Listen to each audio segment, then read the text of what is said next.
জয় মা কামাখ্যা, জয় মা বাগলামুখী, জয় মা আদিশক্তি। আমাৰ সঘনাই ৰিলেশ্যনশ্বিপৰ প্ৰব্লেম চলি থাকে, এট্ৰেকশ্যনটো নাই। ইজনে সিজনক আমি খুবেই ভাল পাইছিলোঁ, কিন্তু আজি কিছুদিনৰ পৰা তেওঁ মোক সেই গুৰুত্বটো নিদিয়া হ'ল। মা কামৰূপীৰ, মা কামাখ্যাৰ আশীৰ্বাদে যদি আমাৰ জীৱন পৰিপূৰ্ণ হৈ থাকে, তেতিয়াহ'লে কিহৰ ভয়?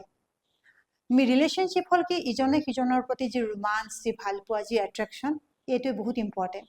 কিন্তু সেই ৰোমাঞ্চ, সেই এট্ৰেকশ্যন যদি কমি যায়, তেতিয়াহ'লে আমি এটা কাম কৰিব পাৰোঁ।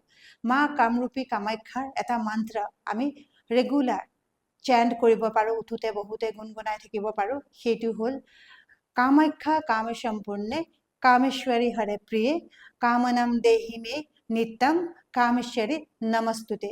এই মন্ত্ৰটো যদি আমি গুণগুণাই থাকোঁ, তেতিয়াও কিন্তু আমাৰ যি মনৰ যি শক্তি, সেই শক্তি যথেষ্ট বাঢ়িব আৰু ৰিলেশ্যনশ্বিপবোৰো ভাল হ'ব।